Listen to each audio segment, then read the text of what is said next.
होगा बहुत many times कि मान लो ये एक ब्रांच है, this is suppose to be a branch, और यहां पर एक फ्रूट लगा हुआ है, ये फ्रूट है और ये क्या है ब्रांच, और ये क्या है फ्रूट। तो आपने देखा होगा कि मान लो एक पेड़ है, उस पेड़ की एक ब्रांच है, उस ब्रांच के ऊपर क्या लगा हुआ है, एक फ्रूट लगा हुआ है। अब आपने क्या करा, एक पत्थर लिया और उस पत्थर को बड़ी तेजी के साथ हिट किया, एक लार्ज फोर्स लगाई, और वो फोर्स कैसी थी, बड़ी इंस्टेंटली, बहुत इंस्टेंट ऑफ टाइम पे क्या करा उसने, फ्रूट से जाकर टकरा गया। तो जब ये बहुत बड़ी सी फोर्स यहाँ पे फ्रूट के साथ जाकर टकराती है, तो ये जो फोर्स थी इस फ्रूट पर एक लार्ज फोर्स लगाता है, लेकिन उस फोर्स के पास इतना टाइम नहीं था कि वो फोर्स यहां से कहां चली जाए, आगे ब्रांच पे शिफ्ट हो जाए। तो इसका रिजल्ट क्या मिलता है कि जैसे हम इस फ्रूट पे जो फोर्स लगाते हैं, फ्रूट पे हम फोर्स लगाते हैं, ये फ्रूट है और ये इसकी ब्रांच है, तो ये जो फ्रूट है इसके ऊपर तो फोर्स लगी, लेकिन फोर्स के बाद इतना टाइम नहीं था क्योंकि वो इतनी इंस्टेंट लगी कि वो ब्रांच पे शिफ्ट हो जाए। तो हम देखते हैं कि फोर्स इस फ्रूट पे लगी, तो इसका मतलब ये हुआ कि रिजल्ट क्या मिला कि ये फ्रूट किस में आ गया, मोशन में आ गया, लेकिन इस ब्रांच को कोई मोशन में लाने वाला था नहीं, इसलिए फ्रूट इस ब्रांच से क्या हो गया, सेपरेट हो गया। तो हम क्या कहते हैं, फ्रूट टूट गया।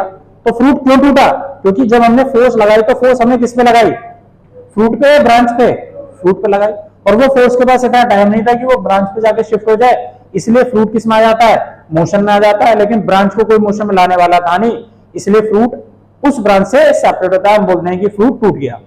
अब ये बता सकते हो इनर्शिया कौन सा था इसमें सबसे पहले रेस्ट में था, क्योंकि ब्रांच और फ्रूट दोनों कैसे थे, एट रेस्ट थे, तो इनर्शिया रेस्ट का था। किस पे फोर्स अप्लाई हुआ, फ्रूट पे, तो फ्रूट मोशन आ गया। किसने फोर्स के बाद भी अपनी इनिशियल कंडीशन को मेंटेन किया, ब्रांच ने, तो क्या ब्रांच मोशन में आया, तो ब्रांच तो पहले भी एट रेस्ट था और अभी भी एट रेस्ट ही है, तो इनर्शिया कौन से पार्ट पे लगा, ब्रांच पे। लेकिन इसी चीज को थोड़ा एक्सटेंशन सुनो, अगर मैं उतनी ही बड़ी फोर्स बड़े आराम से लगाता उस पर, तो वो फोर्स जब यहां से जाके पत्थर जब इस फ्रूट से जाके टकराता है, तो उस फोर्स के पास क्या एक लार्ज टाइम है। अब वो टाइम इतना ज्यादा है कि उसने क्या करा, ये फोर्स को कहां पे ट्रांसफर कर दिया, इस ब्रांच पे ट्रांसफर कर दिया। अब जितनी फोर्स मैंने फ्रूट पे लगाई है उतनी फोर्स तो मैंने ब्रांच पे भी लगाई है, तो उसका रिजल्ट क्या देखते हैं कि जो मेरा फ्रूट था ये ब्रांच के साथ कनेक्ट है और मैंने फोर्स इस पे लगाई, तो फ्रूट और ब्रांच दोनों ही क्या करते हैं, ऐसा मूव करना शुरू कर देते हैं। क्या फ्रूट टूटा, नहीं टूटा। अब क्यों नहीं टूटा, यस, क्योंकि इसलिए नहीं टूटा क्योंकि फोर्स ने दोनों पे मोशन का इफेक्ट दे दिया। अच्छा, लेकिन हम देखते हैं समटाइम्स ऊपर से टूट गया, अपर वाली ब्रांच से। अब अपर वाली ब्रांच से क्यों टूटा होगा, क्योंकि अभी भी फोर्स के बाद इतना टाइम नहीं होगा कि वो मेन कोर ब्रांच पे ट्रांसफर हो जाए, और जब उस पर ट्रांसफर नहीं होगा तो रिजल्ट क्या मिलेगा, तो आंसर है ये ऊपर वाली ब्रांच से जाके टूट जाएगी। बात समझ आ रही है। लेकिन यहां पर अगर हम समझें कि अब ये वाली ब्रांच और ये वाली ब्रांच अब क्यों नहीं टूटी, वो इसलिए नहीं टूटती बेटे क्योंकि फोर्स का के पास इतना टाइम था कि वो आसानी से फ्रूट से ब्रांच की तरफ शिफ्ट हो जाए, और जब शिफ्ट होगी तो दोनों पे फोर्स बराबर है, तो दोनों में मोशन भी तो एक बराबर हुआ, इसलिए फ्रूट टूटता नहीं है। और आप इस प्रैक्टिकली करके भी दे सकते हैं, एक पत्थर को लो आराम से फेंको, फ्रूट नहीं टूटता, और बड़ी तेजी के साथ फेंको इंस्टेंट, वो आसानी से टूट जाता है। दोनों का समझना है, जब इंस्टेंट फेंकते हैं तो इस फोर्स का इतना टाइम नहीं था कि वो यहां पे शिफ्ट हो जाए, तो फोर्स इस पे लगेगी तो ये क्या करेगा, इससे ब्रांच से दूर हो जाएगा, तो सेपरेट हो गया, टूट गया। लेकिन फोर्स आपने उतनी फोर्स लगाया लेकिन टाइम बढ़ा दिया, ये आराम से फेंका, टाइम क्या करा उसका बढ़ा दिया। जब टाइम बढ़ गया तो फोर्स के पास इतना टाइम था कि वो ब्रांच पे शिफ्ट हो गया, तो ब्रांच और फ्रूट दोनों पे बराबर फोर्स है, तो दोनों का मोशन कैसा होता है, सेम, दोनों ऐसा मूव करने लगते, फ्रूट नहीं टूटता। इसी तरह से अगर मैं बोलूं कि आपने क्या करा, एक पेड़ उस पर फ्रूट लगा हुआ है, अब आपने जाके उस पेड़ को क्या करा, शेक कर दिया, ऐसा हिला दिया, तो हम देखते हैं कि उससे एकदम फ्रूट गिरते हैं। लेकिन दो बातें सुनो कि फ्रूट कब टूटते हैं, जब पेड़ को आराम आराम से लाते हो, या फ्रूट जो पेड़ को सडनली शेक करते हो, जब हम तेजी के साथ शेक करना शुरू करते हैं तो फ्रूट टूटना शुरू हो जाते हैं। लेकिन आराम से जब हम उसे शेक करते हैं तो फ्रूट नहीं टूटते हैं। अब सोचो कि जब हम उसको सडन शेक करते हैं तो होता क्या है, तो आंसर है जब हम सडन शेक करते हैं, मान लो ये एक फ्रूट यही था मान लो सपोज टू बी, और ये हमारा ब्रांच है, ये हमारा पेड़ है, ये इसकी एक ब्रांच है ऐसी। अब जब हम सडन शेक करना स्टार्ट किया हमने पेड़ को, तो हुआ क्या, जैसे हमने सडन शेक किया तो पहले फ्रूट और ब्रांच दोनों कैसे थे, एट रेस्ट, तो इनर्शिया कौन सा होगा, एट रेस्ट का होगा। अब जैसे हमने इस पेड़ को यहां से हिलाना स्टार्ट किया तो हमने इस वाले ब्रांच पर कैसे फोर्स लगाई, एक सडन फोर्स लगाई, अरे हाँ है ना, बड़ी तेजी के साथ एक लार्ज फोर्स लगाई।